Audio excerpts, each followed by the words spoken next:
फजलुर रहमान साहब ने यह कहा कि जो पीडीएम की हुकूमत आई थी उससे पहले जो करारदाद असम्बली में पेश की गई उसके लिए दो शख्सियात ने कहा था। एक शख्सियत के नाम से तो वो खुद ही पीछे हट गए, दूसरी शख्सियत जो बचते हैं वो बाजवा साहब हैं। तो क्या ये तसव्वुर करें कि उनके कहने पर जब बाद में हुकूमत आई उसका आप भी हिस्सा बने, लार्जर कंस्पिरेसी थी, क्या समझते हैं आप?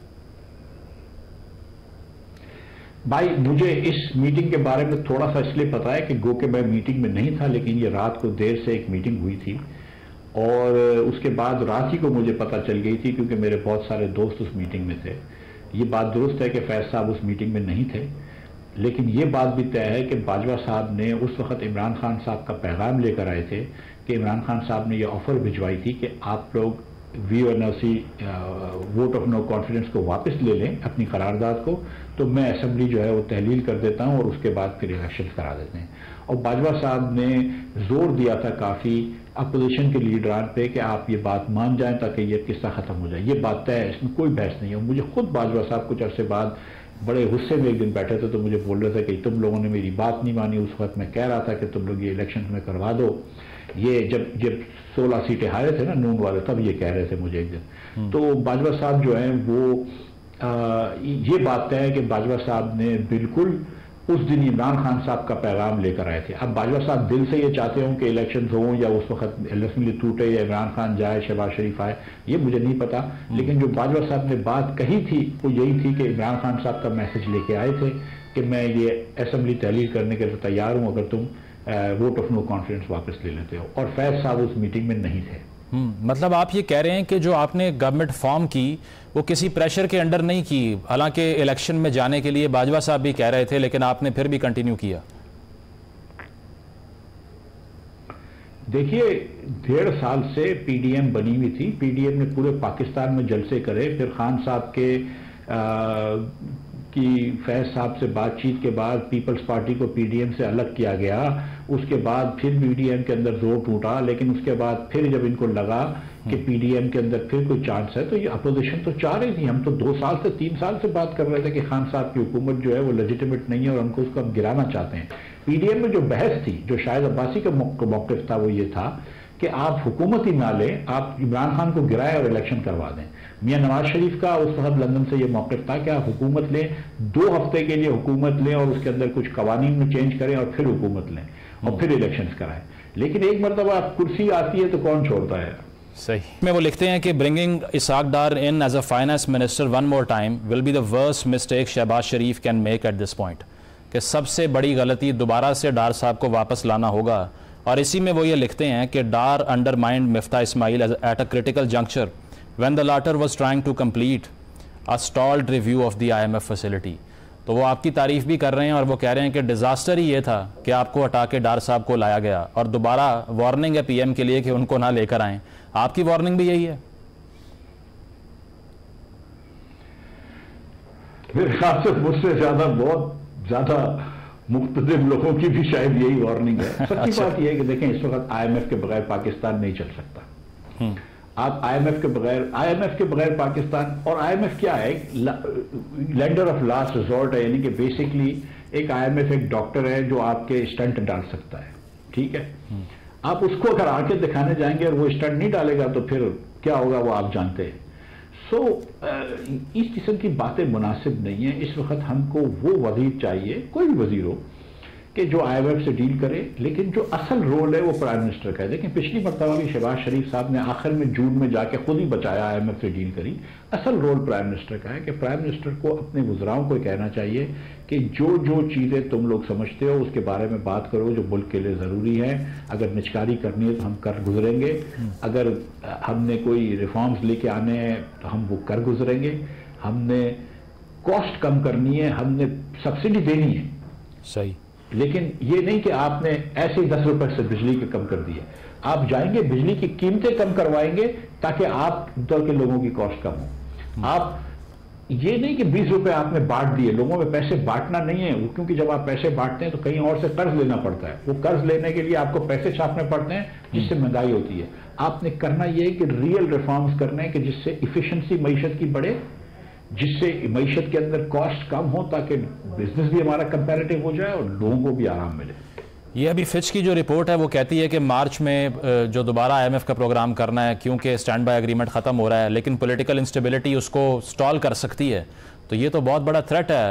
आपको लगता है कि अंदाज़ा है आने वाले सेटअप को इस बात का कि हम 11th आवर पे खड़े हुए हैं, अभी फैसला ना किया तो बहुत देर हो जाएगी? देखिए, ये जो मार्च में जो रिव्यू है ना, ये अक्टूबर से दिसंबर के डेटा का होता है। वो डेटा में मेरे ख्याल से अक्टूबर से दिसंबर तक हमारा जो टैक्स का टारगेट था उससे हम ज्यादा मीट कर चुके हैं। बाकी जो दीगर चीजें करनी थी वो कर ली हैं। तो ये इंशाल्लाह ताला रिव्यू आराम से हो जाएगा। इस रिव्यू में इतने मसले नहीं होने चाहिए, लेकिन जो असल चीज है कि इस रिव्यू के खत्म होने के फौरन बाद आपने IMF से अगले प्रोग्राम की बातचीत करनी है। और हमने ये IMF को बताना भी है कि हम जो प्रोग्राम के तहत चल रहे थे उसी तरह चलते रहेंगे।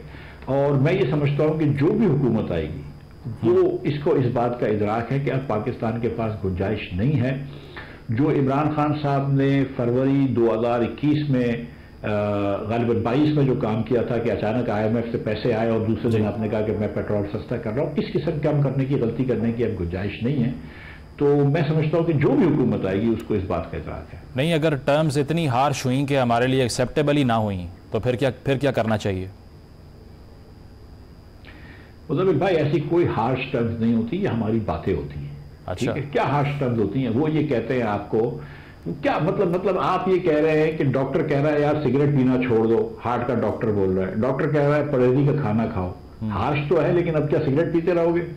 मतलब वो आपको ये कह रहा है कि यार आपका प्राइमरी सरप्लस होना चाहिए। ये गलत बात तो नहीं कह रहा। वो ये कह रहा है कि 10% ऑफ GDP के अंदर तुम इतना बड़ा मुल्क नहीं चला सकते हो, थोड़ा सा टैक्स बढ़ाओ। वो इतनी गलत बात तो नहीं कह रहा। वो ये कह रहा है कि यार ये प्रॉपर्टी, चलो पहला जिस मकान में आप रहते हैं छोड़ दो, उसके बाद जिन लोगों के पास जमीनें हैं, खाली प्लॉट हैं, उनके ऊपर थोड़ा सा टैक्स लगा दो। क्या वो गलत बात कह रहा है? वो कह रहा है कि आपके पास 25 लाख दुकानें हैं, 30,000 दुकानें टैक्स देती हैं, बाकी नहीं देती, थोड़ा सा टैक्स जमा कर लो। क्या वो गलत बात कह रहा है? थोड़ी बहुत मुश्किलात होती हैं। वो ये कह रहा है कि जो बिजली और गैस की असल कॉस्ट है वो आप पास ऑन कर दो, वो आपने कर दी, वो रिफॉर्म नहीं है, वो तो जान छुड़वाना है। असल रिफॉर्म ये होता है कि फिर आप बोले अच्छा बिजली की निचकारी करेंगे, बिजली की कॉस्ट कम करेंगे, लाइन लॉसेस कम करेंगे, अनअकाउंटेड फॉर गैस कम करेंगे ताकि लोगों को फायदा हो। तो वो मतलब ऐसी चीजें नहीं है। IMF कहता है कि जिसको जो करना मुमकिन नहीं है। बाकी दुनिया के मुल्क भी IMF से एक आध मरतबा मनोवन इनके प्रोग्राम पे अमल करके फिर जान छुड़वा लेते हैं। हम कभी इसको अमल ही सही तरीके से नहीं किया था कि इनसे हम जान छुड़वा लें। ग्रोथ तभी होगी जब आप IMF से जान छुड़वा लें, लेकिन कम से कम जान तो छुड़वाए ना उनसे आप। लेकिन इस पे आपने जिस तरह पहले एलीट कैप्चर की हम बात कर रहे हैं, जब टैक्स लगता है, जब पेट्रोलियम लेवी बढ़ती है, बिजली महंगी होती है, तो दोबारा सारा बर्डन सैलरीड क्लास पे ही आता है। हम डिस्कोस के मसले हल नहीं करते, हम एग्रीकल्चर को टैक्स नहीं करते उस तरह से। तो वो जो रिफॉर्म सिस्टम में लानी होती है, अगर IMF वो डिमांड भी करे, जिस तरह MD IMF ने कहा कि हम कहते हैं एलीट कैप्चर ख़त्म करें, और उस तरह से वो अप्लाई नहीं किया जाता आगे जाके। मसला ये है कि हम जिस तरह से नेगोशिएट उनसे करते हैं, बर्डन डालते हैं दोबारा उसी सैलरी क्लास पे जो पहले ही इतना बोझ के नीचे दब चुकी है। देखिए, पहली मर्तबा ऐसा हुआ कि IMF हमसे जब नेगोशिएट कर रहा था, जब मैं था वजीर, तो IMF अड़ गया था कि नहीं आपने सैलरी क्लास की इतनी सैलरी बढ़ानी है। तो शहबाज साहब भी नहीं चाह रहे थे और मैं भी नहीं चाह रहा था कि इतना टैक्स हो, लेकिन फिर उनको बड़ी मजबूरी थी क्योंकि इससे पहले हफीज साहब ने उनसे बात कर ली थी, उनके डिप्टी मैनेजिंग डायरेक्टर को अपनी जबान दे दी थी, तो हमको वो मानना पड़ा। लेकिन उसके बाद अगर आप दुकानदारों के ऊपर टैक्स लगा लेते, आप सिगरेट के ऊपर सही टैक्स जमा कर सकते, आपने सिगरेट की कंपनियां खोल रखी है जो सिर्फ टैक्स की चोरी करती हैं आप, लेकिन उनको कुछ नहीं करते आप, तो आधी सिगरेट जो है आपकी बगैर टैक्स के बिकती है। तो आप प्लॉट्स के ऊपर पहला प्लॉट छोड़ दो, दूसरा प्लॉट भी चलो छोड़ दो, तीसरे प्लॉट के बाद तो थोड़ा सा टैक्स लगाना शुरू कर दो। आप वो भी नहीं करते। कंस्ट्रक्शन के सेक्टर पे आप कोई टैक्स नहीं लेते, आप सर्विसेज सेक्टर में टैक्स नहीं लेते। हमारे जो डॉक्टर हजरात हैं, चार्टर्ड अकाउंटेंट हजरात हैं, लॉयर हजरात हैं, वो कहाँ टैक्स देते हैं पूरा? सच्ची बात तो ये है। बिल्कुल। हमारे दुकानदार कौन सा टैक्स देते हैं? ये F6 में, कराची के अंदर, क्लिफ्टन में, लाहौर में, गुलबर्ग में बड़े बड़े स्टोर हैं यार, दुकान में टैक्स नहीं देते। तो आपके ख्याल से जो दुकानें महीने की 3-3 करोड़ रुपए की सेलें कर रही हैं, 4-4 करोड़ रुपए की सेलें कर रही हैं, अगर वो टैक्स ना दे तो फिर IMF की बात तो सही है ना। लेकिन जो आदमी 1.5 लाख रुपए तनख्वाह ले रहा है उसके ऊपर आप टैक्स लगा रहे हैं क्योंकि उसकी गर्दन पतली होती है।